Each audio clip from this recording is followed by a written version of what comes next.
کہ ہماری احادیث کے راویوں کی طرف رجوع فرمائیں، پس وہ میری طرف سے تمہارے اوپر حجت ہیں اور حجت ہے۔ میں ان کے اوپر اللہ کی طرف سے حجت ہوں۔ یعنی روز سبحان قیامت سوال کیا جائے گا۔ حجت کا معنی یہ ہے کہ جب امام علیہ السلام بعض شخصیات علماء فقہا کو حجت قرار دے رہے ہیں، تو اس کے میننگ یہ ہیں کہ اگر روز قیامت انسان نے دین کامل کو سمجھ کے عمل نہ کیا تو یہ بہانہ نہیں چلے گا کہ ہمیں تو پتہ نہیں تھا۔ تو امام علیہ السلام فرمائے گے جب میں نے فقہا کو حجت قرار دیا تھا تو ان سے آپ نے کیوں نہیں پوچھا، ان کی بات پہ عمل کیوں نہیں کیا، اور ان کے بتائے ہوئے دین کے مطابق عمل کیوں نہیں کیا۔ یہ احتجاج کیوں نہیں ہوگا کیا؟ امام کی طرف سے بھی اور اللہ کی طرف سے ان بندوں کے اوپر جو علماء سے دور ہے، جو علماء حق کی بات نہیں مانتے۔ البتہ صحیح۔ ایک شبہ کا ازالہ یہاں ضروری سمجھتا ہوں۔ وہ شبہ یہ ہے موسی صاحب کی کچھ لوگ یہ کہتے ہیں کہ روایت میں تو امام نے راویوں کی طرف رجوع کا حکم دیا ہے، نہ کہ امام نے مجتہدین کی طرف رجوع کا حکم دیا ہے۔ اور میں اس پہ شبے کا جواب مختصر یوں دوں گا کہ مجتہد جو ہوتا ہے وہ اپنی جیب سے اپنی مرضی سے کوئی فتویٰ نہیں دیتا۔ طبعاً وہ فقہا جو فقہائے حق ہیں میں ان کی بات کر رہا ہوں، اور وہ دلیل سے بات کرتے ہیں، چاہے وہ قرآن سے آیت لائیں یا اپنے فتوے میں دلیل معصوم کے فرمان کو بناتے ہیں۔ انی تارک فیکم الثقلین والی حدیث پہ عمل کرتے ہیں۔ ایک بات سبحان تو یہ ہے۔ اللہ۔ دوسری بات یہ ہے کہ خود امام علیہ السلام کے فرمان میں یہ نقطہ موجود ہے کہ امام علیہ السلام فرما رہے ہیں کہ آئندہ کے حالات اور نئے مسائل، آج کتنے جو مستحدثات ہیں، یعنی اس زمانے میں ہوائی جہاز ایروپلین کے ذریعے جو سفر کیا جاتا ہے وہ سسٹم نہیں تھا، بیبی ٹیوب کے ذریعے بچے کی پیدائش کا سلسلہ نہیں تھا، طب کے اور میڈیکل سائنس کے جو نیو پرابلمز ہیں وہ مسائل نہیں تھے۔ اسی طرح اسلامی حکومت کے قائم کرنے کا جو سلسلہ ہے، ولایت فقیہ کا لے لے مسئلہ، اور بہت سارے نئے مسائل، بینکنگ کے مسائل ہیں۔ بینکنگ کے مسائل ہیں۔ ان تمام مسائل میں جو ہے انسان جو کہاں رجوع کرے، کیونکہ روایات میں ٹھیک ہے احکام موجود ہیں، قواعد کلیہ موجود ہیں، لیکن یہ وہ فقہا سمجھ سکتے ہیں کہ کس قاعدہ، کس قانون، کس آیت، کس روایت کے تحت جو ہے فلاں مسئلہ فقہی کا حل اور سولوشن امام نے دیا۔ عوام کی یہ بات کی بالکل بات صحیح۔ نہیں، اسی لیے تو امام نے آئندہ کے حالات، نئے مسائل میں ایکسپرٹ سے رجوع اور روات کی طرف ارشاد فرمایا۔ اور وہ راوی جو ہیں، ہر راوی مراد نہیں ہے، وہ راوی جو ان قواعد اور روایات کی روشنی میں نئے مسائل کا حل تلاش کر سکے۔ اس کا مطلب ہے وہ فقیہ ہے، وہ مجتہد ہے۔ ورنہ جو ہے اگر فقط راوی وہ روایت کو نقل کر رہا ہے اور نئے مسائل کا حل پیش نہیں کر پا رہا، وہ تو ناقل ایسے ہوا نا، راویوں کے بارے ناقل۔ میں ایسے راویوں کے بارے میں امام بات نہیں فرما رہے۔ لہذا ان تمام آیات روایت سے غیبت کے ٹھیک زمانے میں فقہا کی اہمیت ظاہر ہوتی ہے۔ ٹھیک ہے۔ تقلید کے بارے میں آیات اور روایات کیا کہیں؟ جی، بہت ساری آیات سے استدلال کیا گیا اور روایات سے بھی اس حوالے سے، جیسے فَاسْأَلُوا أَهْلَ الذِّكْرِ إِن كُنتُمْ لَا تَعْلَمُونَ، کہ اہل ذکر سے پوچھو اگر آپ نہیں جانتے ہو۔ اہل ذکر کا اعلیٰ ترین مصداق محمد و آل محمد ہے، اور اس کے بعد جو ہے فقہا بھی ہیں، کیونکہ یہ بھی دین کو جانتے ہیں محمد و آل محمد کے راستے سے، ان کے بتائے ہوئے فرامین کی روشنی میں یہ بھی جانتے ہیں، اور ان کی طرف رجوع کا بھی امام نے حکم دیا ہے۔ تو اس کا معنی یہ ہے کہ فقہا جو ہیں وہ ان سے سوال کرنا ہوگا، اور یہ ایک عقلی اور عقلائی طریقہ بھی ہے کہ جب بھی ایک نان اسپیشلسٹ پرسن جو ہے کسی بھی فیلڈ میں چاہے طب کا شعبہ ہو، بلڈنگ بنانے کا شعبہ ہو، ان تمام فیلڈز میں اہل اختصاص اور اسپیشلسٹ کی طرف رجوع کیا جاتا ہے۔ یہ عقلاء کا طریقہ ہر مذہب میں، ہر قوم میں، ہر عقل بالکل ایسے مند ہے، اس طریقے کو استعمال کرتا ہے۔ عقلی بھی اسی ہے۔ طرح یہ جی عقلی بھی ہے اور دینی شرعی بھی ہے۔ جو دینی مسائل ہیں ان میں علماء سے، فقہا سے سوال کیا جائے۔ تھوڑا سا ان امور کو اور کھولتے ہیں قبلہ، تھوڑا سا آج چونکہ غیبت کے اوپر اور غیبت کے بعد فقاہت کے اوپر اور اجتہاد کے اوپر بات ہو رہی ہے، تو ان چیزوں کا ازالہ کرتے ہیں، کیونکہ سوشل میڈیا کے ذریعے سے بہت ساری گمراہ کن جو ہے وہ تعلیمات بھی، بلکہ تعلیمات نہیں کہوں گا اس کو، گمراہ کن یعنی جہالت اور پھیلائی جا رہی ہے، ابہامات پیدا کیے جا رہے ہیں، اور شیعہ مکتب کے اندر ایک دوسرے سے دوریاں جو ہے وہ پیدا کرنے کی کوشش کی جا رہی ہے۔ ایک فقیہ و مجتہد بندے کے لیے کن مراحل سے گزرنا پڑتا ہے، ذرا ان چیزوں کا بھی ایک عام انسان کو معلوم ہونا بڑا ضروری ہے، کیونکہ لوگ لب کشائی کرتے ہیں، جانتے نہیں کہ کس طرف بولنا ہے، کیا بولنا ہے، کتنا بولنا ہے، کبھی حوضے کی صورت نہیں دیکھی ہوتی، اور لب کشائی کرنے بیٹھتے ہیں. تو ذرا کیا اس کے لیے مراحل کیا ہیں؟ جی میں تھوڑا سا آپ کے لاسٹ کویسچن کو کمپلیٹ کر لوں، پھر انشاءاللہ اس کویسچن کی طرف آؤں گا. اس میں بہت ساری اور روایات اور آیات میں، جیسے فلولا نفر من کل فرقۃ منہم طائفۃ لیتفقہوا فی الدین ولینذروا قومہم اذا رجعوا الیہم، کہ ہر گروہ میں سے کچھ لوگ جو ہیں وہ دین کی سمجھ بوجھ کے لیے نکلیں، اور اپنی قوم کو جب ان کی طرف رجوع کریں تو اپنی قوم کو ڈرائیں، تاکہ شاید امید ہے کہ الخدا رجا اور امید کا لفظ یوز کیا ہے، شاید کہ وہ لوگ جو ہے وہ ڈر جائیں خدا کے عقاب اور خدا کے عذاب سے. تو ایک اس آیت کے مفہوم سے بھی علماء نے تقلید اور فقاہت کے وجوب کو جو ہے وہ اس کو سمجھا ہے. اور اسی طرح امام حسن عسکری علیہ السلام کا فرمان مبارک وسائل الشیعہ میں بھی احتجاج تبرسی جیسی معتبر کتاب کے اندر فرمایا، فَأَمَّا مَنْ كَانَ مِنَ الْفُقَهَاءِ صَائِنًا لِنَفْسِهِ وَحَافِظًا لِدِينِهِ وَمُخَالِفًا لِهَوَاهُ وَمُطِيعًا لِأَمْرِ مَوْلَاهُ فَلِلْعَوَامِ أَن يُقَلِّدُوهُ، کہ فقہاء میں سے جو اپنے یعنی روح اور دل اور نفس کی کو بچانے والا ہو برائیوں سے، اور اپنے دین کی حفاظت کرنے والا ہو، خواہشات نفسانی کی مخالفت کرنے والا ہو، اپنے مولا کے حکم کے مطابق چلنے والا ہو، پس عوام پہ لازمی اور فرض ہے کہ وہ ایسے فقیہ کی تقلید کریں. یہ تو تقلید کے حوالے سے صراحتاً جو ہے روایت موجود ہے، اور اس سے پہلے میں نے عرض کیا کہ یہ عقلی اور عقلائی طریقہ ہے. اس سے جو بندہ جان چھڑانا چاہتا ہے، گویا وہ دنیاوی امور میں جب طبیب کی طرف اسپیشل جو کوئی مرض اگر مہلک مرض آ گئی نہیں جائے گا تو ہلاکت کی طرف جائے گا. اسی طرح لیکن دینی اگر امور اگر کے اگر اگر کسی شخصیت کو مطلب کسی ایسی صلاحیتوں کے حامل شخص کو اگر ائمہ نے حجت قرار دیا یا ان کو حاکم بنایا، تو ان کو رد کرنا امام کی بات کو رد کرنا ہے، یعنی امام کو رد کرنا ہوگا نا. یہ تو جی آپ نے بڑی اچھی روایت کی طرف اشارہ کیا ہے جو فی محلے ہی ہے. اس میں امام فرماتے ہیں راد علیہم کا راد علینا، کہ جو ہمارے مسائل حلال و حرام کو جانتے ہیں سمجھتے ہیں، ان کی بات کو خصوصاً فیصلوں میں بھی، اور حتیٰ کہ حکومت کی بات اس روایت موجود ہے، جو ان کو رد کرتا ہے اس نے ہمیں رد کیا. اور اس ہمیں سے رد آگے کیا گیا. بہت سخت جملے ہیں، میں پھر کسی پروگرام میں اگر ضرورت پڑی تو اس کو بھی پیش کر دوں گا، لیکن ابھی اتنا ہی مناسب سمجھتا ہوں. جی اگلا سوال آپ کا، جی اس کے آنسر میں جی، تھوڑا فقی میں مجتہد، فقیہی اور مجتہد بننے کے لیے کن مراحل سے گزرنا پڑتا ہے کہ ایک آدمی فقاہت اس کے اندر کس طرح سے پیدا ہوتی ہے، کس طرح سے وہ جو ملکہ ہے وہ کس طرح سے ایجاد ہوتا ہے اس جبے تک پہنچنے کے لیے. جی بہت سارے سٹیپس ہیں فقی بننے کے لیے. فرسٹ آف آل تو میں یوں کہوں گا کہ یہ توفیق الہی اور نصرت غیبانہ کے علاوہ ایسے مرحلے تک پہنچنا ممکن ہی نہیں ہے، کیونکہ العلم نور یقذفہ اللہ فی قلب من یشاء، جیسے کہ بعض روایت میں کہ علم ایک ایسی نورانیت اور ایسی حقیقت ہے کہ خدا جس دل میں چاہتا ہے اس کو عطا فرما دیتا ہے. طبعاً اسی دل میں خدا یہ چاہے گا کہ جو دل گناہوں سے برائیوں سے پاک ہوگا، جب دودھ ایک ایسے صاف اور پاکیزہ برتن میں لیا جاتا ہے تو اسی طرح یہ جو امانت الہی ہے، دین الہی ہے، اس کو بھی خدا پاک دل میں اور صاف اور گناہوں سے صاف دل میں ہی رکھتا ہے. اور دوسری بات، یہاں پہ بہت سارا ایک لمبا پروسیجر ہے فقیہ بننے کے لیے. ایک ڈاکٹر بننے کے لیے ممکن ایف ایس سی کے بعد 4 سال کا جیسے عام طور پہ کورس کروایا جاتا ہے تو ایک اسپیشلسٹ ڈاکٹر بن جاتا ہے. لیکن فقاہت کے لیے جو ہے دنیاوی تعلیم، اگر ایک بندے نے 12 14 16 سال بھی اگر اس نے دنیاوی ایجوکیشن میں اپنے ٹائم جو ہے وہ لگایا ہے، تو اس کے بعد حوزوی سسٹم میں اس کو ابتدائی مراحل سے لے کر مراحل متوسطہ کے بعد جو مرحلہ بعض خارج ہے جس میں جا کے انسان فقیہ بنتا ہے.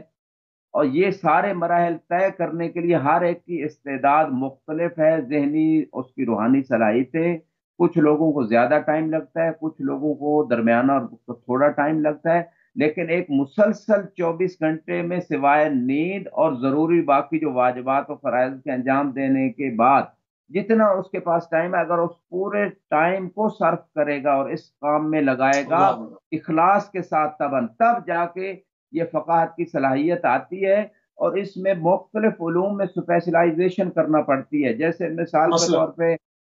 جی علم نحو ہے، لغت عربیہ کے اعتبار سے علم صرف ہے، علم بلاغت ہے، علم منطق میں بہت ساری کتابیں پڑھنا پڑتی ہیں، اور اس کے بعد جو ہے اصول جو ہے یہ ایک بنیاد ہے، خصوصاً اصولیوں کے ہاں اور اخباریوں کے ہاں بھی یہ اس کو ایک بنیادی حیثیت حاصل ہے۔ اصول میں اختلاف ہے لیکن اصول دونوں کے پاس ہیں۔ اب یہ اصول کا علم اتنا ایکسپینڈ کر گیا ہے کہ اس کے ابتدائی مراحل سے لے کر متوسط اور پھر مرحلہ بعض خارج میں سال ہر سال 20-25 سال کا یہ کام ہے، فقط علم اصول میں انسان جب کسی مہارت تک پہنچتا ہے، اور پھر اس میں علم فقہ ہے، علم حدیث ہے، اور اس کے ساتھ ساتھ علم قرآن یعنی تفاسیر اہل بیت علیہ السلام کا علم ہے، علم رجال ہے جو راویوں کی معرفت ہے۔ یہ ایک بہت بڑا وسیع علم ہے اور اس میں بہت سٹرگل کرنا پڑتی ہے۔ آج ایک پرسنالٹی پہ اگر کوئی پی ایچ ڈی کر لیتا ہے اسپیشلائزیشن تو اسے ڈاکٹر کہتے ہیں۔ علم رجال میں دسیوں ایسے اور بیسیوں بلکہ سینکڑوں ایسے راوی ہیں جن کے اوپر جو ہے وہ تحقیق کرنا پڑتی ہے، اور پھر روایات کے اوپر بحث ہے، روایات کی اقسام ہے کہ یہ صحیح ہے، یہ مرسل ہے، یہ ضعیف ہے، یہ مجہول ہے، یہ مستند ہے۔ تو بہت سارے اس میں جو ہے جنبے ہیں علم دین میں۔ ایک فتویٰ دینے کے لیے فقیہ کو مسلسل اپنی ٹوٹل لائف میں 40-50 سال اپنی زندگی کے یعنی ٹوٹل جو اس کی لائف میں، پھر صرف جا کرتے کے ہیں۔ 40 سال کے بعد جا کے صحیح معنوں میں ایک انسان فقیہ بنتا ہے، بشرط یہ ہے کہ اس کے اساتذہ، اس کا منہج، اس کا جو جس ایٹماسفیئر میں لائف گزار رہا ہے وہ اسے ایسا ملے کہ اس کے روحانی مانوی تمام جنبے جو ہیں وہ اس میں سیراب ہو، تب جا کے فقیہ بنتا ہے۔ صحیح۔ تو اس میں یعنی ایک تو یہ ہو گیا کہ تائید الہی اور تائید محمد وآل محمد کے علاوہ جو ہے وہ یہ قلب کے اندر نورانیت داخل ہی نہیں ہوگی، اس کے لیے پاک و طاہر دل چاہیے۔ پھر اس کے اندر جتنے آپ نے چیزیں بتائیں، علم رجال ہے اور یہ تمام چیزیں، اس میں جو رجال کے حوالے سے معروف نام آتا ہے آیت اللہ خوئی کا، ذرا ان کا بھی ذکر ہو جائے کہ ان کو کتنے رجال یاد تھے۔ اس میں بڑا ذکر ہوتا ہے کہ ان کو ایک وسیع فہرست یاد تھی۔ جی فقط یاد نہیں تھی موسوی صاحب، بلکہ ان کا سب سے بڑا موضوع میرے خیال میں علم رجال کی ہسٹری میں جو سب سے زیادہ ریسرچ اور زیادہ تحقیق کی ہے وہ آغا خوئی رحمۃ اللہ علیہ نے ہے، انہوں نے فرمائی ہے، اور اس میں معجم الرجال جو ہے تقریباً 24 جلدوں میں یا شاید اس سے بھی زیادہ ممکن ہے بعض طبعات میں آئی ہو، اور بہت زیادہ ان کی اس مسئلے میں ریسرچ تھی، اور انہوں نے جو کام کیا ہے آئندہ نسلیں بھی اس سے فائدہ اٹھا رہی۔ اتنا تفصیلی کام کسی اور عالم دین نے نہیں کیا جو سید خوئی رحمۃ اللہ علیہ نے کیا ہے۔ سبحان اللہ، سبحان اللہ۔ اچھا، مقام اجتہاد اور فقاہت تک پہنچنے کے لیے جو ہے وہ مزید کیا مراحل ہیں؟ آپ نے اس کے اندر کن مراحل سے آپ گزرے؟ کیونکہ ایک مدت سے آپ بھی جو ہے وہ بحث خارج کے اندر ہے، تو ذرا آپ بیتی بھی ذکر ہو جائے تھوڑی سی۔ جی اما بنعمت رب کا فحدث کے تحت موسی صاحب میں کچھ گزارشات عرض کر دیتا ہوں کہ قرآن میں بھی ہے کہ اگر خدا نے کوئی نعمت عطا کی ہے تو شکر خدا کے لیے اس نعمت کا ذکر کرنا جو ہے وہ عبادت ہے، اور معصومین علیہ السلام کی سیرت میں بھی یہ چیزیں ملتے ہیں۔ میں باب شکر عرض کر رہا ہوں، اور اس میں یہ عرض کرنا چاہتا ہوں کہ سلسلہ جو انسان کی، جیسے میں نے اشارہ بھی کیا کہ توفیق الہی تائید امام کے بغیر اس مرحلے تک پہنچنا جو ہے وہ آسان نہیں ہے، بلکہ آباء و اجداد کی نیکیوں کا دخل ہے، ان کی دعاؤں کا خصوصی دخل ہے، اساتذہ کرام کی دعا، ان کی شفقت کا دخل ہے، جس ایٹماسفیئر میں انسان لائف گزارتا ہے، رزق کے حلال کا بہت بڑا ہے اس میں بیسک رول ہے۔ اور بندہ ناچیز نے جب جی سی یونیورسٹی لاہور سے گریجویشن کمپلیٹ کی تو ایک شارٹ کورس کے لیے جو ہے میرے ذہن میں تھا کہ تھوڑا جو دینی امور ہیں ان کو سمجھ لیا جائے اچھے طریقے سے، اگرچہ اپنی فیملی میں الحمدللہ طرفین سے وہ ایک سلسلہ تھا ہر حوالے سے، دین پہ عمل، دین کی سمجھ بوجھ اور یہ ساری چیزیں، لیکن میں مزید بہتری کے لیے جو ہے جب مدرسے کے لائف میں گیا پاکستان کے اندر تو مجھے جو روحانی سکون وہاں نصیب ہوا، تو پھر خدا کے لطف سے ایک ذہن بن گیا پرماننٹ کہ اب اسی فیلڈ میں ہی میں نے کام کرنا ہے، اور امام زمانہ کی نوکری اور جاب سے بہتر کوئی جاب نہیں ہے، دنیا میں بھی شرف ہے، آخرت میں بھی شرف ہے۔ اور بے شک، بے جب شک۔ یہ سلسلہ کئی سال تک جو ہے وہ پاکستان کے اندر جاری رہا، پھر کچھ عرصہ جو ہے پاکستان کے اندر جس سطح تک ایک سطوح کی حد تک علوم و اصول کی مباحث جو غالباً پڑھائی جاتی ہیں اس سطح تک وہاں کمپلیٹ کیا، اور اس کے بعد قم المقدسہ میں جناب سیدہ فاطمہ جو ہے ان کی خدمت میں، معصومہ سلام اللہ علیہ کی خدمت میں بہت روحانی سکون ملا، لیکن شاید انہی کی برکت سے جو ہے پھر شرف ملا نجف اشرف میں 2000 کے اندر، یہ 1421 ہجری میں۔ یہ وہ زمانہ تھا کہ اس زمانے میں اتنی ٹف پوزیشن تھی حوزہ علمیہ کی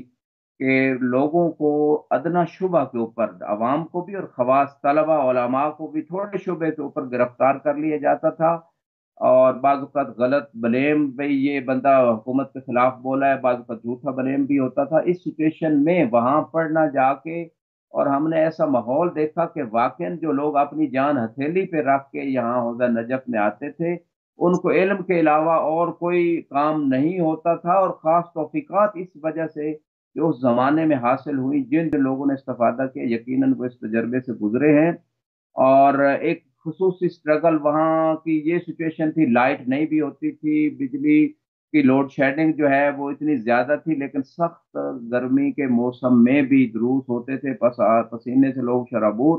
تو یہ ساری چیزیں جو ہیں یہ سلسلے چلتے رہے، پھر اس خوف کے عالم اور اس عالم سے گزرے تو امریکہ کا جو حملہ ہوا اس میں شدید مراحل جو ہے وہ تھے کہ رات کے 2 بجے جب میزائل سے اٹیک ہوتے تھے تو مدارس کی بلڈنگ بھی ہل جاتی تھی، بعض اوقات وہاں آ کے کچھ چیزیں گرتی بھی تھیں۔ بارکہ مولا کے خاص لطف و کرم سے وہ سارے مراحل گزر گئے، اور جو سلسلہ جاری رہا، اور الحمدللہ بہت سارے علوم میں 2 سال بعد، یعنی حوزے میں آنے کے 2 سال بعد جو تدریس کا سلسلہ بھی عربک لینگویج میں مولا کے کرم سے یہ سلسلہ شروع ہو گیا۔ مختلف